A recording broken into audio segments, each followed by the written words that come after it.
میرے نبی صلی اللہ علیہ وسلم اپنی والدہ کے ساتھ مدینہ سے مکہ کی طرف جا رہے ہیں۔ راستے میں ایک مقام آتا ہے جس کا نام ہے مقام ابوا۔ وہاں پر میرے نبی کی والدہ کو ہارٹ اٹیک ہونے لگا اور میرے نبی کی والدہ اچانک گر گئی، تڑپنے لگی، دائیں بائیں مڑنے لگی، اور میرے نبی کی عمر ہے 6 سال۔ 6 سال کی عمر ہے جس وقت بچہ اپنی ماں سے مار کھانے کے باوجود بھی جدا نہیں ہوتا۔ اپنی ماں سے مار بھی کھا لے گا، پھر بھی ماں جدا کرے گی، دور کرے گی، پرے ہٹ جا، دور ہٹ جا، دور کرے گی، پھر بھی ماں سے چمٹے گا۔ 10 عورتیں 50 عورتیں بیٹھی ہوں، وہاں پر بیٹا 6 سال کا بیٹا اپنی ماں کو پہچان لے گا، بھاگ کے جا کے اپنی ماں سے چمٹ جائے گا۔ اس عمر میں میرے نبی کے اوپر اتنا بڑا پہاڑ ٹوٹا۔ اب وہ مقام آپ کبھی جائیں تو کبھی جا کے دیکھیں گے تو آپ کو پتہ لگے گا اتنا ویران جگہ ہے۔ آج سے 1400 سال پہلے کیا منظر ہوگا، کالے پہاڑ، چاروں طرف کالے پہاڑ۔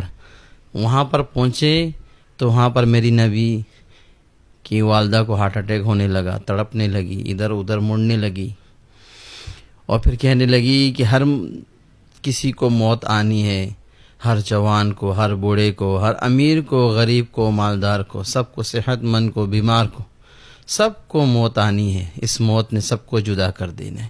کوئی کس سے کتنی بھی محبت کا دعویٰ کر لے، کوئی کس سے کتنی بھی محبت کر لے، کتنا بھی اس سے چمٹ جائے، لپٹ جائے، کچھ بھی کر لے، موت تو ہر کسی کو جدا کرنا ہے۔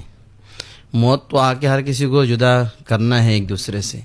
تو میری نبی کی والدہ گر پڑی اور کہنے لگی کہ میں اپنے ایک چھوٹا سا بیٹا چھوڑ کے جا رہا ہوں جو پورے دنیا کو پاک کر دے گا۔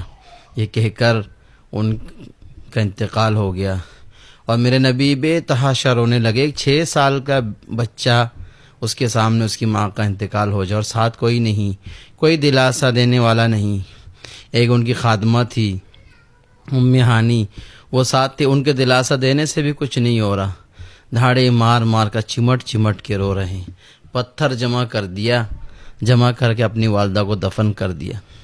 دفن کر کے جب کالے پہاڑ سے، اتنے اونچے اونچے پہاڑ سے اتر کے نیچے اترے، رو رو کر پھر دوبارہ واپس بھاگ کے اپنی والدہ کی قبر پہ جا کے چمٹ گئے۔ ام ہانی کہتی ہے کہ میں محمد کو کھینچتی، وہ چمٹتے رہتا، چمٹ کے روتا رہتا۔ 2 دن تک آنسو ٹپک ٹپک کے گرتا رہا، آنسو ختم نہیں ہوئے۔ ایک 6 سال کی عمر کا بچہ، وہ انسان جو نبی کائنات ہے، امام الانبیاء ہے، اللہ کے سب سے زیادہ محبوب ہے، سب سے زیادہ اللہ کے قریب ہے، اس انسان کو بھی اللہ نے کس طرح تکلیف سے گزارا۔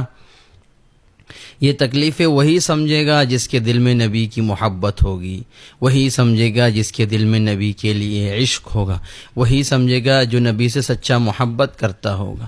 آج ہمیں اپنی پریشانیاں نظر آتی ہے، ہمیں اپنا دکھ نظر آتا ہے، اپنی تکلیفیں نظر آتی ہے، بیماری نظر آتی ہے، مال کی قلت کی پریشانی نظر آتی ہے، بزنس کا نقصان نظر آتا ہے، کام کاج کاروبار کا نہ ہونا، اس کی پریشانی نظر آتی ہے، سب کچھ نظر آتی ہے، تمام پریشانیاں ہمیں دکھتی ہے۔ ہم ان پریشانیوں میں لگے روتے رہتے ہیں، پریشان ہوتے رہتے ہیں، نماز کو چھوڑتے ہیں، دین کو چھوڑتے ہیں، نبی کی سنتوں کو چھوڑتے ہیں، نبی کے لائے ہوئے دین کو چھوڑتے ہیں۔ میرے نبی نے جو زندگی میں تکلیفیں دیکھی، وہ تکلیف نہ کسی نے دیکھی ہے، نہ کوئی سوچ سکتا ہے، نہ کسی کو اندازہ ہو سکتا ہے، نہ کسی کے دل کے اوپر سے بھی اس کا خیال گزر سکتا ہے۔ میرے نبی کو جو تکلیفیں اللہ نے دنیا میں دی ہے، اور پھر 6 سال کی عمر میں اپنی والدہ کا انتقال ہو گیا، ویرانے پہاڑ کے بیچ میں اپنی والدہ کو چھوڑ کے جائے۔ یہ وہ قصہ ہے، اس سے زیادہ صدمہ دینے والا قصہ، اس سے زیادہ تکلیف دینے والا قصہ، اس سے زیادہ انسان کو دکھ دینے والا قصہ کوئی نہیں ہو سکتا۔ میرے نبی جو آگے جا کے امام الانبیاء بنیں گے، سردار کائنات بنیں گے، حوض کوثر کا پانی سب کو پلائیں گے، تمام انبیاء کو امامت کریں گے، تمام انبیاء کے سردار بنیں گے، لیکن میرے نبی کو 6 سال کی پیدائش سے پہلے والد کو چھین لیا، پیدائش کے 6 سال بعد والدہ کو چھین لیا۔ اس کے بعد چاچا نے ان کی کفالت کی، اور پھر یہی نبی جب حج کے لیے نکلے، احرام باندھے ہوئے ہیں، 40,000 کا مجمع ساتھ ہے، اچانک چلتے چلتے رخ کو موڑ لیا، ابوا کی طرف چلنے لگے۔ تو جو پیچھے تھے ان کو تو نہیں معلوم کہ کیوں رخ موڑ لیا، جو غریب تھے چند کو معلوم تھا۔ تو جب ابوا پہ پہنچے تو ابوا پہ پہنچ کر میرے نبی اونٹ کو بٹھا دیا، اور اونٹ کو بٹھا کر احرام باندھا ہوا ہے، احرام باندھے ہوئے کی حالت میں دونوں پیر کو یوں اٹھا کر یوں بیٹھ کر، جب انسان کو زیادہ رونا ہوتا ہے تو یوں کیفیت کرتا ہے، یوں اٹھا کر بیٹھ گئے اور زار و قطار رونے لگے۔ ویران جگہ میرے نبی زار و قطار رو رہے ہیں، اور رو کے فرماتے ہیں آج میری والدہ اگر زندہ ہوتی تو میں نماز پڑھ رہا ہوتا، میری والدہ آواز لگاتی محمد، تو میں نماز توڑ کے بولتا جی امی۔ میرے نبی کو اپنی محمد سے اتنی محبت، اتنا عشق، اور اسی نبی نے وہ تکلیفیں، وہ پریشانیاں، وہ دکھ، وہ سب کچھ دیکھا، اور 63 سال کی عمر میں جب مقام ابوا کے وہاں پہنچے، اپنی والدہ کی قبر کے پاس جا کر رونے لگے، دھاڑے مار مار کر رو رہے ہیں، داڑھی سے آنسو ٹپک ٹپک کے گر رہا ہے، احرام بھی گیلا ہو گیا۔